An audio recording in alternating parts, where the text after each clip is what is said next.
Advent of ಯುರೋಪಿಯನ್ಸಲ್ಲಿ ನಮಗೆ total ಆಗಿ 5 European ಪವರ್ಸ್ಗಳು ನಮ್ಮ ಇಂಡಿಯಾಗೆ ಬರುತ್ತೆ. ಯಾವುದು ಅಂತಂದರೆ ಫಸ್ಟ್ ಒನ್ ಬರೋದು Portuguese East India company. Portuguese East India company ಬರೋದು 1498 ಬರುತ್ತೆ. ಅದಾದ ನಂತರ ಇಂಗ್ಲೀಷ್ ಈಸ್ಟ್ ಇಂಡಿಯಾ ಕಂಪನಿ, ಅದು 1600 ಬರುತ್ತೆ. ಅದಾದ ನಂತರ ಬರೋದು ಡಚ್ ಈಸ್ಟ್ ಇಂಡಿಯಾ ಕಂಪನಿ 1602 ಬರುತ್ತೆ. ಇಂಗ್ಲೀಷ್ ಈಸ್ಟ್ ಇಂಡಿಯಾ ಕಂಪನಿ 1600 ಬಂದರೆ 1000 2 ವರ್ಷ ಡಿಫ್ರೆನ್ಸಿಗೆ ಡಚ್ ಈಸ್ಟ್ ಇಂಡಿಯಾ ಕಂಪನಿ ಬರುತ್ತೆ. ಅದಾದ ನಂತರ 1616ಗೆ ಡ್ಯಾನಿಷ್ ಈಸ್ಟ್ ಇಂಡಿಯಾ ಕಂಪನಿ ಬರುತ್ತೆ. ಫ್ರೆಂಚ್ ಈಸ್ಟ್ ಇಂಡಿಯಾ ಕಂಪನಿ ಬರೋದು ಲಾಸ್ಟು 1664. ಸೊ ಟೋಟಲಿ 4 ಫಾರಿನ್ ಪವರ್ಸ್ಗಳು, ಯುರೋಪಿಯನ್ ಪವರ್ಸ್ಗಳು ಬರುತ್ತೆ. So first is Portugal East India company 1498, English East India company 1600, Dutch East India company 1602, Danish East India company 1616, French East India company 1664. ಇವರು ಬಂದವರು ಅವರ head ಕ್ವಾರ್ಟರ್ಗಳನ್ನ ಮತ್ತು ಕ್ಯಾಪಿಟಲ್ಗಳನ್ನ ಎಲ್ಲೆಲ್ಲಿ establish ಮಾಡ್ತಾರೆ ಅಂತಂದರೆ, ಪೋರ್ಚುಗೀಸ್ನವರು ಕೊಚ್ಚಿನ್ ಮತ್ತು ಗೋವಾದಲ್ಲಿ ಎಸ್ಟಾಬ್ಲಿಷ್ ಮಾಡ್ತಾರೆ. ಕೊಚ್ಚಿನಲ್ಲಿ 1510ರಿಂದ 1530 ತನಕ ಮಾತ್ರ ಇರುತ್ತೆ ಅದು ಕ್ಯಾಪಿಟಲ್ ಆಗಿ. ಗೋವಾದಲ್ಲಿ 1530ರಿಂದ 1961 ತನಕನೂ ಕೂಡ ಅವರು ಕ್ಯಾಪಿಟಲ್ ಆಗಿ ಇಟ್ಕೊಂಡಿರ್ತಾರೆ. ಇದಾದ ನಂತರ ಇಂಗ್ಲೀಷ್ ಈಸ್ಟ್ ಇಂಡಿಯಾ ಕಂಪನಿಗೆ ಬಂದುಬಿಟ್ರೆ, ಇಂಗ್ಲೀಷ್ ಈಸ್ಟ್ ಇಂಡಿಯಾ ಕಂಪನಿಯವರು ವೆಸ್ಟ್ ಕೋಸ್ಟಲ್ಲೂ ಕೂಡ ಅವರ ಇಂಪಾರ್ಟೆಂಟ್ ಸೆಂಟರ್ಸ್ಗಳಿರುತ್ತೆ. ಈಸ್ಟ್ ಕೋಸ್ಟಲ್ಲಿ ಇರುತ್ತೆ. ಅದಾದಮೇಲೆ ಬೆಂಗಾಲ್ ರೀಜನಲ್ಲೂ ಕೂಡ ಇರ್ತದೆ. ವೆಸ್ಟ್ ಕೋಸ್ಟಲ್ಲಿ ಸೂರತ್ ಮತ್ತು ಬಾಂಬೆ ಇಂಪಾರ್ಟೆಂಟ್ ಸೆಂಟರ್ಸ್ಗಳಾಗಿರುತ್ತೆ, ಹೆಡ್ ಕ್ವಾರ್ಟರ್ಗಳಾಗಿರುತ್ತೆ. ಸೂರತ್ 1608ರಿಂದ 1687, ಬಾಂಬೆ 1687ರಿಂದ ಸ್ಟಾರ್ಟ್ ಆಗುತ್ತೆ. ಈಸ್ಟ್ ಕೋಸ್ಟಲ್ಲಿ ಕೋರಮಂಡಲ್ ಮತ್ತು ಮಸಲಿಪಟ್ಟಣಂ ಮತ್ತು ಮಡ್ರಾಸ್ 3 ಇಂಪಾರ್ಟೆಂಟ್ ಪ್ಲೇಸ್ಗಳಾಗಿರುತ್ತೆ, ಹೆಡ್ ಕ್ವಾರ್ಟರ್ಸ್ಗಳಾಗಿರುತ್ತೆ. ಕೋರಮಂಡಲ್ ಮತ್ತು ಮಸಲಿಪಟ್ಟಣಂ 1611, ಅಲ್ಲಿಂದ 1641 ತನಕ. ಮಡ್ರಾಸ್ 1641ರಿಂದ ಸ್ಟಾರ್ಟ್ ಆಗುತ್ತೆ. ಮತ್ತು ಬೆಂಗಾಲಲ್ಲಿ ಬೆಂಗಾಲು ಮಡ್ರಾಸ್ನ ಕೆಳಗಡೆ ಇರುತ್ತೆ 1700 ತನಕ. ಅದಾದ ನಂತರ ಕಲ್ಕತ್ತಾ ಕೂಡ 1700ರಿಂದ English East India company under ಬಂದ್ಬಿಡುತ್ತೆ ಕ್ಯಾಪಿಟಲ್ ಆಗಿ, ಸೊ ಇದು ಹೆಡ್ ಕ್ವಾರ್ಟರ್ ಆಗಿ. So English East India company head quarter west ಕೋಸ್ಟಲ್ಲಿ ಇರುತ್ತೆ, ಈಸ್ಟ್ ಕೋಸ್ಟಲ್ಲಿ ಇರುತ್ತೆ, ಬೆಂಗಾಲಲ್ಲಿ ಇರುತ್ತೆ. ವೆಸ್ಟ್ ಕೋಸ್ಟಲ್ಲಿ ಸೂರತ್ ಮತ್ತು ಬಾಂಬೆ ಇರುತ್ತೆ. ಈಸ್ಟ್ ಕೋಸ್ಟಲ್ಲಿ ಕೋರಮಂಡಲ್, ಮಸಲಿಪಟ್ಟಣಂ ಮತ್ತು ಮದ್ರಾಸ್ ಆಗಿರುತ್ತೆ. ಬೆಂಗಾಲಲ್ಲಿ ಕಲ್ಕತ್ತಾ ಆಗಿರುತ್ತೆ. Okay, next Dutch East India company. ಡಚ್ನವರು 1602 ಬರ್ತಾರೆ. ಅವರು ಈಸ್ಟ್ ಕೋಸ್ಟ್ ಮತ್ತು ಬೆಂಗಾಲಲ್ಲಿ ಅವ್ರದ್ದು ಹೆಡ್ ಕ್ವಾರ್ಟರ್ಸ್ಗಳನ್ನ ಮಾಡ್ಕೊತಾರೆ. ಈಸ್ಟ್ ಕೋಸ್ಟಲ್ಲಿ ಕೋರಮಂಡಲ್, ಪುಲಿಕ್ಯಾಟ್ ಆ್ಯಂಡ್ ನಾಗಪಟ್ಟಣಂ. ಸೊ ಇಷ್ಟು 3 ಪ್ಲೇಸ್ಗಳಲ್ಲಿ ಮಾಡ್ಕೊತಾರೆ, ಕೋರಮಂಡಲ್, ಪುಲಿಕ್ಯಾಟ್ ಮತ್ತು ನಾಗಪಟ್ಟಣಂ. ಕೋರಮಂಡಲ್ ಮತ್ತು ಪುಲಿಕ್ಯಾಟ್, ನಾಗಪಟ್ಟಣಂ ಈ 3ರಲ್ಲೂ ಕೂಡ ಡಚ್ನವ್ರು ಇರ್ತಾರೆ. ಬಟ್ ಅವರು 1690 ತನಕ ಮಾತ್ರನೇ ಇರ್ತಾರೆ. ಬೆಂಗಾಲಲ್ಲಿ ಹೂಗ್ಲಿನಲ್ಲಿ ಇರ್ತಾರೆ. 1655ರಿಂದ ಅವರು ಹೆಡ್ ಕ್ವಾರ್ಟರ್ ಮಾಡ್ಕೊಂಡಿರ್ತಾರೆ. Danish East India company only one day place, Serampore, Bengal 1676ರಿಂದ 1845. ಡ್ಯಾನಿಷ್ ಕಂಪನಿಯವ್ರಿಗೆ ಏನು ಮಾಡ್ತಾರೆ, ಬ್ರಿಟಿಷ್ ಅವರು ಫೋರ್ಸ್ಫುಲಿ ಅದನ್ನು ಅವರಿಗೆ ಸೆಲ್ ಮಾಡಿಸ್ಕೊಂಡು ಅವರನ್ನ ಅಂಗಡಿ ಖಾಲಿ ಮಾಡಿ ಕಳಿಸ್ತಾರೆ. ಫ್ರೆಂಚ್ ಈಸ್ಟ್ ಇಂಡಿಯಾ ಕಂಪನಿ ಅವರು ಸೂರತ್ತಲ್ಲಿ ಮತ್ತು ಪಾಂಡಿಚೇರಿನಲ್ಲಿ, ವೆಸ್ಟ್ ಕೋಸ್ಟಲ್ಲಿ ಸೂರತ್ತು, ಈಸ್ಟ್ ಕೋಸ್ಟಲ್ಲಿ ಪಾಂಡಿಚೇರಿನಲ್ಲಿ ಅವರ ಒಂದು ಟ್ರೇಡಿಂಗ್ ಸೆಂಟರ್ಸ್ಗಳನ್ನ, ಹೆಡ್ ಕ್ವಾರ್ಟರ್ಸ್ಗಳನ್ನ ಎಸ್ಟಾಬ್ಲಿಷ್ ಮಾಡ್ಕೊತಾರೆ. ಬಟ್ ಸೂರತ್ತನ್ನು 1668ರಿಂದ 73 ತನಕ ಮಾತ್ರ ಇಟ್ಕೊಂಡಿರ್ತಾರೆ. ಅದಾದಮೇಲೆ ಪಾಂಡಿಚೇರಿನ 1673ರಿಂದ 1954 ತನಕ ಕ್ಯಾಪಿಟಲ್ ಆಗಿ ಇಟ್ಕೊಂಡಿರ್ತಾರೆ. ಸೊ ಟೋಟಲಿ ಈ ಟೇಬಲ್ನ ನಾವು ಈ ಒಂದು ಇದನ್ನು ರಿಮೆಂಬರ್ ಮಾಡ್ಕೊಳ್ಬೇಕು.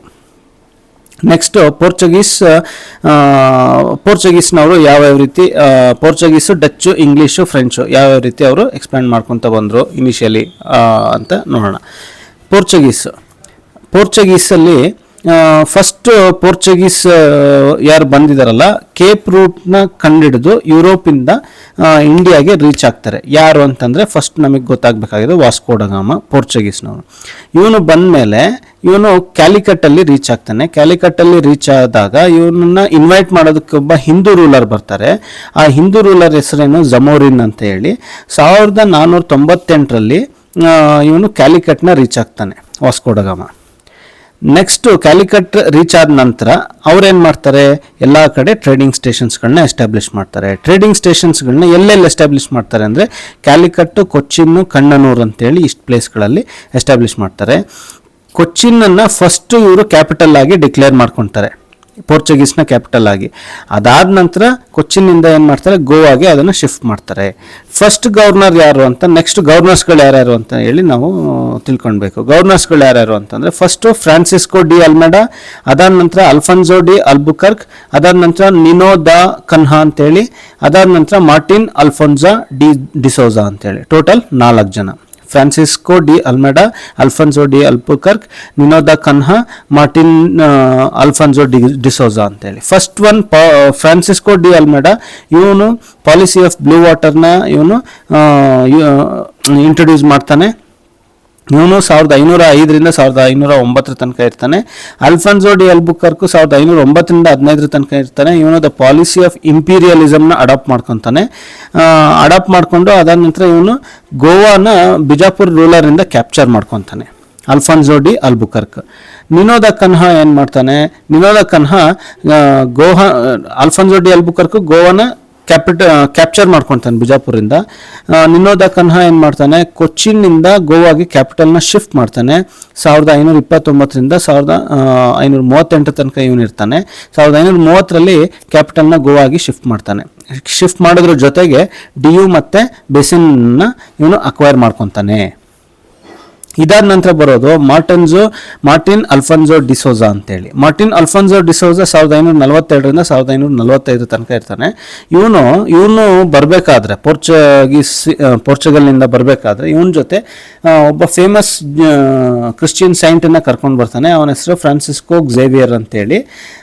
ಫ್ರಾನ್ಸಿಸ್ಕೋ ಝೇವಿಯರ್ನ ಇವನು ಕರ್ಕೊಂಡು ಬಂದಿರ್ತಾನೆ 16th ಸೆಂಚುರಿನಲ್ಲಿ.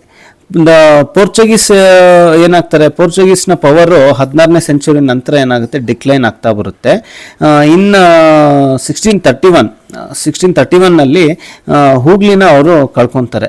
ಹೂಗ್ಲಿನ ಕಳ್ಕೊಂಡು they were driven out by Qasim Khan, a Mughal noble of ಶಹಜಹಾನ್ನ ಒಬ್ಬ ನೋಬೆಲ್ ಆಗಿರೋಂಥ ಕಾಸಿಂ ಖಾನ್ ಇವರ ಅಂಗಡಿನ ಎತ್ತಿಸ್ತಾರೆ ಹೂಗ್ಲಿನಲ್ಲಿ 1631ನಲ್ಲಿ. 1661ನಲ್ಲಿ ಏನಾಗುತ್ತೆ, ಪೋರ್ಚುಗಲ್ ಕಿಂಗ್ ಇರ್ತಾನೆ. ಪೋರ್ಚುಗಲ್ ಕಿಂಗ್ನ ತಂಗಿನ ಯಾರು ಇಂಗ್ಲೀಷ್ನ ಒಬ್ಬ ಕಿಂಗ್ ಚಾರ್ಲ್ಸ್ II ಮದುವೆ ಆಗ್ತಾನೆ. ಮದುವೆ ಆಗೋದಕ್ಕೆ ಅವ್ರೇನು ಮಾಡ್ತಾರೆ, ಒಂದು ಡೌರಿ ಅಂತ ಹೇಳಿ ಬಾಂಬೆನ ಗಿಫ್ಟ್ ಮಾಡ್ತಾರೆ. 1661ನಲ್ಲಿ king of Portugal gave Bombay to Charles II of the England as a dowry when he married former sister. So Portugal ಕಿಂಗ್ನ ಸಿಸ್ಟರ್ನ ಮದುವೆ ಆಗಿದ್ದಕ್ಕೆ ಚಾರ್ಲ್ಸ್ II ಇಂಗ್ಲೀಷ್ನ ಕಿಂಗಿಗೆ ಡೌರಿಯಾಗಿ ಬಾಂಬೆನ ಕೊಡ್ತಾರೆ. ಅದಾದ ನಂತರ ಮರಾಠಾಸು ಸಾಲ್ಸೆಟೆ ಆ್ಯಂಡ್ ಬಸೇನ್ ಏನು ಮುಂಚೆ ಕಾಂಕ್ವೈರ್ ಮಾಡಿರ್ತಾನೆ ನಿನೋ ದ ಕನ್ಹಾ, ಅದನ್ನೆಲ್ಲ ಕ್ಯಾಪ್ಚರ್ ಮಾಡ್ಕೊತಾರೆ Salsette Bassein. In the end they left with only Goa Diu Daman which they retain till 1961 ತನಕ ಕೂಡ ಅದನ್ನು ರಿಟೈನ್ ಮಾಡ್ಕೊತಾರೆ. ನೆಕ್ಸ್ಟ್ ಡಚ್ ಇವರು ಡಚ್ ಈಸ್ಟ್ ಇಂಡಿಯಾ ಕಂಪನಿನ ಫಾರ್ಮ್ ಮಾಡೋದು 1602. ಇವರು ನೆಕ್ಸ್ಟ್ ಪೋರ್ಚುಗೀಸ್ ನಂತರ ಬಂದಂಥವ್ರು. ಇವರು ಸೆಕೆಂಡ್ ಯುರೋಪಿಯನ್ಸಲ್ಲಿ ಬರುವಂಥ ಸೆಕೆಂಡ್ ಪವರ್. ಇವರು 1602ನಲ್ಲಿ ಡಚ್ ಈಸ್ಟ್ ಇಂಡಿಯಾ ಕಂಪನಿನ ಫಾರ್ಮ್ ಮಾಡ್ಕೊತಾರೆ under the Dutch parliament. And ಈ ಒಂದು ಇದರಿಂದ ಅವರು they can make wars, conclude treaties, acquire territories, build fortresses, ಇಷ್ಟನ್ನೆಲ್ಲ ಮಾಡ್ಬೋದು. ಅದಾದ ನಂತರ ಡಚ್ ಇವರು ಎಲ್ಲೆಲ್ಲಿ ಫ್ಯಾಕ್ಟ್ರಿಗಳನ್ನ ಸೆಟಪ್ ಮಾಡ್ತಾರೆ. ನಾವು ಆಲ್ರೆಡಿ ನೋಡಿದ್ವಿ, ಈಸ್ಟ್ ಕೋಸ್ಟಲ್ಲೂ ಮಾಡಿರ್ತಾರೆ ಬಹುತೇಕ. ಇವ್ರದ್ದೆಲ್ಲ ಈಸ್ಟ್ ಕೋಸ್ಟ್ ಇರುತ್ತೆ, ಕೋರಮಂಡಲ್, ಪುಲಿಕ್ಯಾಟ್, ನಾಗಪಟ್ಟಣಂ, ಸೊ ಇಂಥ ಕಡೆ ಮಾಡಿರ್ತಾರೆ. ಅದು ಯಾವ್ದಾವ್ದು ಎಕ್ಸ್ಪೆಷಲಿ ಅಂದರೆ ವೆಸ್ಟ್ ಕೋಸ್ಟಲ್ಲಿ ಸೂರತ್ ಇರುತ್ತೆ. ಪುಲಿಕ್ಯಾಟ್, ಸೂರತ್, ಬಿಮ್ಲಿಪಾಟಂ, ಕಾರೈಕಲ್, ಚಿನಸೂರ, ಕಾಸಿಂ ಬಜಾರ್, ಬಾರಾನಾಗೂರ್, ಪಾಟ್ನಾ, ಬಲ್ಸೂರ್, ನೆಗಪಟ್ನಂ ಆ್ಯಂಡ್ ಕೊಚ್ಚಿನ್, ಇಷ್ಟೆಲ್ಲ ಪ್ಲೇಸ್ಗಳಲ್ಲಿ ಡಚ್ ಅವರು ಅವರ ಒಂದು ಹೆಡ್ ಕ್ವಾರ್ಟರ್ಸ್ನ ಎಸ್ಟಾಬ್ಲಿಷ್ ಮಾಡಿರ್ತಾರೆ. That Dutch replace the Portuguese as the most dominant power in European trade with the East including India. Portuguese ನಂತರ dominant ಆಗಿದ್ದಿದ್ದೆ ಡಚಸ್. Pulicat was main center in India till 1690, after which Nagapatnam replaced. But ಅದಾದ ನಂತರ the Dutch ಏನು ಮಾಡ್ತಾರೆ, ಇಂಗ್ಲೀಷ್ನವ್ರಿಗೆ ಸೋತೋಗ್ತಾರೆ. ಯಾವ ಬ್ಯಾಟಲಲ್ಲಿ ಅಂತಂದರೆ ಇಂಗ್ಲೀಷ್ನವರು defeat ಮಾಡ್ತಾರೆ ಡಚ್ನವ್ರನ್ನ. Battle of Bedara in 1759. Battle of ಬೆಡೇರಾದಲ್ಲಿ 1759 ಇವ್ರನ್ನ ಕಂಪ್ಲೀಟಾಗಿ ಸೋಲಿಸ್ತಾರೆ ಡಚ್ನವರು. ನೆಕ್ಸ್ಟ್ ಬರೋದು ಇಂಗ್ಲೀಷ್ನವರು. ಈ English East India company establish ಮಾಡೋದಕ್ಕಿಂತ ಮುಂಚೆನೆ ಜಾನ್ ಮೆಲ್ಡನ್ ಹಾಲ್ ಅಂತ ಅನ್ನುವಂಥ ಮರ್ಚೆಂಟು 1599 ಇಸ್ವಿನಲ್ಲಿ ಲ್ಯಾಂಡ್ ರೂಟ್ನಲ್ಲಿ ಇಂಡಿಯಾಗೆ ಬಂದಿರ್ತಾನೆ ಟ್ರೇಡ್ಗೋಸ್ಕರ. ಇಂಡಿಯನ್ ಮರ್ಚೆಂಟ್ಸ್ ಜೊತೆ ಟ್ರೇಡ್ಗೋಸ್ಕರ ಲ್ಯಾಂಡ್ ರೂಟ್ನಲ್ಲಿ ಫಸ್ಟ್ ಬಂದಿರೋನು ಜಾನ್ ಮಿಲ್ಟನ್ ಹಾಲ್ ಅಂತೇಳಿ. ಅದಾದ ನಂತರ 1600ರಲ್ಲಿ governor and company of merchants of London trading into East Indies ಅಂತೇಳಿ ಇಂಗ್ಲೀಷ್ ಈಸ್ಟ್ ಇಂಡಿಯಾ ಕಂಪನಿನ ಫಾರ್ಮ್ ಮಾಡ್ತಾರೆ 1600ರಲ್ಲಿ. ನೆಕ್ಸ್ಟ್ 1609ರಲ್ಲಿ ಜಹಾಂಗೀರ್ ಕೋರ್ಟಿಗೆ ಕ್ಯಾಪ್ಟನ್ ವಿಲಿಯಂ ಹಾಕಿನ್ಸ್ ಬರ್ತಾನೆ. ಏನಕ್ಕೆ ಅಂತಂದರೆ ಜಹಾಂಗೀರ್ ಕೋರ್ಟಿಗೆ ಬಂದು ಪರ್ಮಿಷನ್ ಕೇಳ್ತಾನೆ, ಸೂರತ್ತಲ್ಲಿ ನಾವು ಒಂದು ಫ್ಯಾಕ್ಟ್ರಿನ ಓಪನ್ ಮಾಡೋದಕ್ಕೆ ಪರ್ಮಿಷನ್ ಕೊಡ್ರಿ ಅಂತೇಳಿ. ಆಗ ಒಂದು ಫರ್ಮಾನ್ನ ಇಶ್ಯೂ ಮಾಡ್ತಾನೆ Jahangir, permitting the English to build a factory at Surat. Jahangir permission ಕೊಡ್ತಾನೆ. ಫಸ್ಟ್ ಪರ್ಮಿಷನ್ ಕೇಳಕ್ಕೆ ಬರೋದು ಕ್ಯಾಪ್ಟನ್ ವಿಲಿಯಂ ಹಾಕಿನ್ಸ್. ನೆಕ್ಸ್ಟ್ ಅದು ಒಂದು ಕಡೆ ಸೂರತ್ನಲ್ಲಿ ಫ್ಯಾಕ್ಟ್ರಿ ಓಪನ್ ಮಾಡೋದಕ್ಕೆ ಪರ್ಮಿಷನ್ ಕೇಳ್ಕೊಂಡು ಬರ್ತಾರೆ. Next sir Thomas Roe come to India as a ambassador of James one. ಮತ್ತೆ ಜಹಾಂಗೀರ್ ಕೋರ್ಟಿಗೆ ಅಂಬಾಸಿಡರ್ ಆಗಿ ಬರ್ತಾನೆ 1615ನಲ್ಲಿ. ಫಸ್ಟ್ 1609ನಲ್ಲಿ ಬಂದು ಸೂರತ್ನಲ್ಲಿ ಫ್ಯಾಕ್ಟ್ರಿ ಕಟ್ಟೋದಕ್ಕೆ ಪರ್ಮಿಷನ್ ತಗೊಂಡೋಗ್ತಾನೆ. ನೆಕ್ಸ್ಟ್ 1615ನಲ್ಲಿ ಬಂದು ಜಹಾಂಗೀರ್ ಕೋರ್ಟಿಗೆ ಅವನೇನು ಮಾಡ್ತಾನೆ, various parts of the empire ಎಲ್ಲ ಕಡೆನೂ ಕೂಡ ನಾವು ಫ್ಯಾಕ್ಟ್ರಿಗಳನ್ನ ಕಟ್ಟಬೇಕು ಅಂತೇಳಿ ಪರ್ಮಿಷನ್ ಕೊಡ್ರಿ ಅಂತೇಳಿ ಪರ್ಮಿಷನ್ ತಗೊಂಡೋಗ್ತಾನೆ. ಅದಾದ ನಂತರ English East India company acquired Bombay. ಈಗ ನೆಕ್ಸ್ಟ್ ನಾವು ಮುಂಚೆ ಹೇಳಿದ್ವಿ ಪೋರ್ಚುಗೀಸ್ನವರು ಬಾಂಬೆನ ಕೊಟ್ಟರು 1661ನಲ್ಲಿ. ಅದನ್ನೇ ಇಲ್ಲಿ ಮತ್ತೆ ಹೇಳ್ತಾರೆ, ಬಾಂಬೆನ ಲೀಸ್ಗೆ, ಚಾರ್ಲ್ಸ್ ಟೂಗೆ ಲೀಸ್ಗೆ ಅಂತೇಳಿ ಕೊಡ್ತಾರೆ.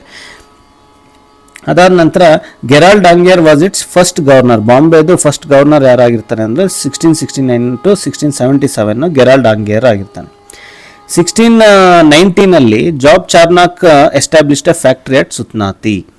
ಜಾಬ್ ಚಾರ್ನಾಕ್ ಅನ್ನೋನು ಒಂದು ಫ್ಯಾಕ್ಟ್ರಿ ಸುತನಾತಿ ನಲ್ಲಿ ಫ್ಯಾಕ್ಟ್ರಿನ ಎಸ್ಟಾಬ್ಲಿಷ್ ಮಾಡ್ತಾನೆ. ಆ್ಯಂಡ್ ಆಲ್ಸೋ ಅದರ ಜೊತೆಗೆ 3 ಹಳ್ಳಿಗಳ ಜಮೀನ್ದಾರಿ ರೈಟ್ಸನ್ನು ಇವರು ಒಬ್ಟೈನ್ ಮಾಡ್ಕೊತಾರೆ. ಯಾವ್ದಾವುದು ಅಂತಂದರೆ ಸುತನಾತಿ, ಕಾಲಿಕಾಟ, ಗೋವಿಂದಪುರ ಅನ್ನೋ 3 ಹಳ್ಳಿಗಳದ್ದು ಜಮೀನ್ದಾರಿ ರೈಟ್ಸ್ನ ಅಕ್ವೈರ್ ಮಾಡ್ಕೊತಾರೆ ಬ್ರಿಟಿಷರ್ಸು. ಅದ್ರ ಜೊತೆಗೆ ಅಲ್ಲಿ ಒಂದು ಒಳ್ಳೆ ಫ್ಯಾಕ್ಟ್ರಿನ ಕಟ್ತಾರೆ. ದೀಸ್ ವಿಲೇಜಸ್ ಏನು ಈ 3 ವಿಲೇಜ್ಗಳು ಮುಂದೆ ಏನು ಬೆಳೆದು ಕಲ್ಕತ್ತಾ ಅಂತೇಳಿ ದೊಡ್ಡ ಟೌನ್ ಆಗುತ್ತೆ, ದೊಡ್ಡ ಸಿಟಿ ಆಗುತ್ತೆ. The factory at Sutanati was fortified in 1696. ಅದನ್ನು ಫೋರ್ಟಿಫೈ ಮಾಡ್ತಾರೆ 1696ಅಲ್ಲಿ. This new fortified settlement is called Fort William ಅಂತೇಳಿ ಕರೀತಾರೆ. ಒಂದು ಫ್ಯಾಕ್ಟ್ರಿನ ಫೋರ್ಟಿಫೈ ಮಾಡಿ ಅದನ್ನು ಫೋರ್ಟ್ ವಿಲಿಯಂ ಅಂತೇಳಿ 1700ರಲ್ಲಿ ಕರೀತಾರೆ. ಇನ್ 1694 British parliament past resolution giving equal. ಮುಂಚೆ ಏನಾಗಿತ್ತು, ಈ ಇಂಗ್ಲಿಷ್ ಈಸ್ಟ್ ಇಂಡಿಯಾ ಕಂಪನಿ ಅಂತೇಳಿ ಒಂದು governor and company of merchants of London ಅಂತ ಏನು ಎಸ್ಟಾಬ್ಲಿಷ್ ಮಾಡಿರ್ತಾರೆ, ಅವ್ರು ಮಾತ್ರ ಟ್ರೇಡ್ ಮಾಡೋದಕ್ಕೆ ಅವಕಾಶ ಇತ್ತು.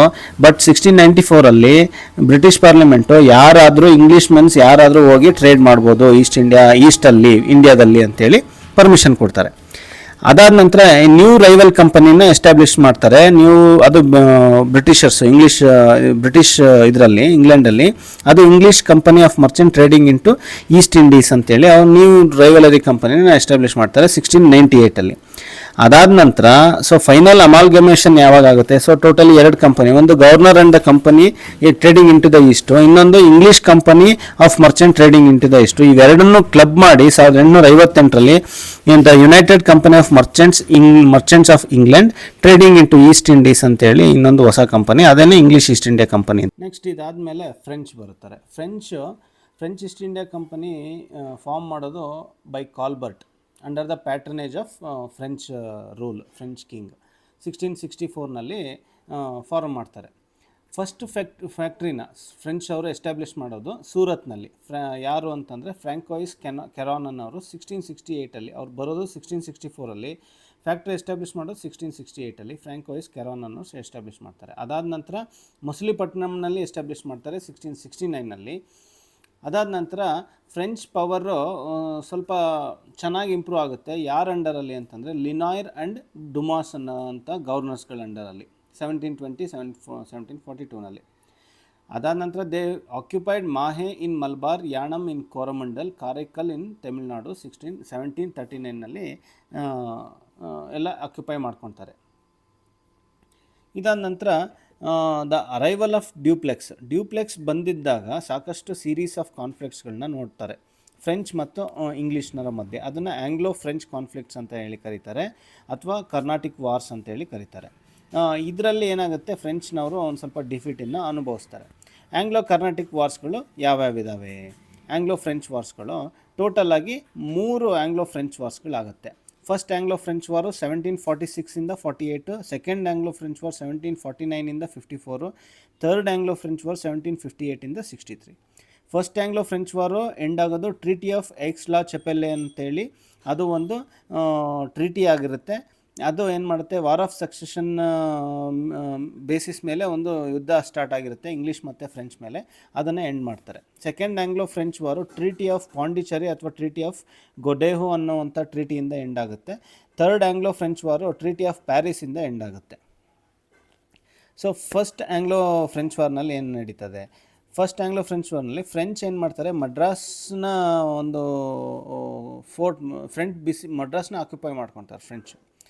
At Saint Thom battle, the Nawab of Carnatic's army was defeated by French army under Dupleix. Dupleix ಅಂಡರಲ್ಲಿ ಡಿಫೀಟ್ ಮಾಡ್ತಾರೆ. English Nawab of Carnatic's army was defeated by French army under Dupleix. But Treaty of Aix-la-Chapelle 1748 ended the War of Austrian Succession and the first Anglo-French War in India. ಇಂಡಿಯಾದಲ್ಲಿ end ಮಾಡ್ತಾರೆ. Second Anglo French war 1749 to 1754. Dupleix ಏನು ಮಾಡ್ತಾನೆ, Dupleix was aligned with ಹೈದ್ರಾಬಾದಲ್ಲಿರುವಂಥ ಮುಸ್ಫರ್ ಜಂಗ್ ಜೊತೆ ಮತ್ತು ಚಂದ್ ಸಾಹಿಬ್ ಅಂತೇಳಿ Carnatic area Arcot ಏರಿಯಾದಲ್ಲಿರೋ ಅವ್ರ ಜೊತೆ ಅಲೈನ್ ಆಗಿ ಇವನೇನು ಮಾಡ್ತಾನೆ, ಫೈಟ್ ಮಾಡ್ತಾನೆ ಇಂಗ್ಲೀಷ್ನವ್ರ ವಿರುದ್ಧ. ಬಟ್ ರಾಬರ್ಟ್ ಕ್ಲೈವ್, ಇಂಗ್ಲೀಷ್ನ ಗವರ್ನರ್ ಆಗಿರೋಂಥ ರಾಬರ್ಟ್ ಕ್ಲೈವ್ ಏನಾಗ್ತಾನೆ, ವಿಕ್ಟೋರಿಯಸ್ ಆಗಿ ಎಮರ್ಜ್ ಆಗ್ತಾನೆ. ಅದಾದ ನಂತರ ಟ್ರೀಟಿ ಆಫ್ ಪಾಂಡಿಚೇರಿ ಅಥವಾ ಟ್ರೀಟಿ ಬೈ ಗೊಡೆಹೋ ಅನ್ನೋ ಟ್ರೀಟಿಯಿಂದ ಏನಾಗುತ್ತೆ, second Anglo French war end ಆಗುತ್ತೆ. ಆ ಸೆಕೆಂಡ್ ಆಂಗ್ಲೋ ಫ್ರೆಂಚ್ ವಾರ್ನಲ್ಲಿ ಏನು ಡಿಸೈಡ್ ಆಗುತ್ತೆ ಅಂತಂದರೆ, ನ್ಯೂ ಗವರ್ನರ್ನ ಅಪಾಯಿಂಟ್ ಮಾಡಿರಿ, ಡ್ಯೂಪ್ಲೆಕ್ಸ್ನ ಕಿತ್ತಾಕ್ರಿ ಅಂತೇಳಿ ಹೇಳ್ತಾರೆ 1754ನಲ್ಲಿ. Third Anglo French war 1758 63. French Count de Lally captured French counter party ಏನಿರ್ತಾರೆ ಡಿ ಲ್ಯಾಲಿ ಅನ್ನೋನು ಫೋರ್ಟ್ ಸೇಂಟ್ ಡೇವಿಡ್ನ ಕ್ಯಾಪ್ಚರ್ ಮಾಡ್ಕೊತಾನೆ. ಆವಾಗ French were defeated at Wandiwash. ಅವರು ವಾಂಡಿವಾಶ್, ಬ್ಯಾಟಲ್ ಆಫ್ ವಾಂಡಿವಾಶ್ನಲ್ಲಿ ಡಿಫೀಟ್ ಆಗ್ತಾರೆ. And decisive defeat of French ಆಗಿರುತ್ತೆ ಅದು. ಟ್ರೀಟಿ ಆಫ್ ಪ್ಯಾರಿಸಿಂದ ಏನಾಗುತ್ತೆ, ಥರ್ಡ್ ಫೈನಲ್ ಏನು ಆಂಗ್ಲೋ ಫ್ರೆಂಚ್ ವಾರ್ ಎಂಡ್ ಆಗುತ್ತೆ. ಕೊನೆಗೆ ಅವರಿಗೆ ಪಾಂಡಿಚೇರಿ ಮಾತ್ರ ಅವ್ರ ಹತ್ರ ಉಳ್ಕೊಳುತ್ತೆ.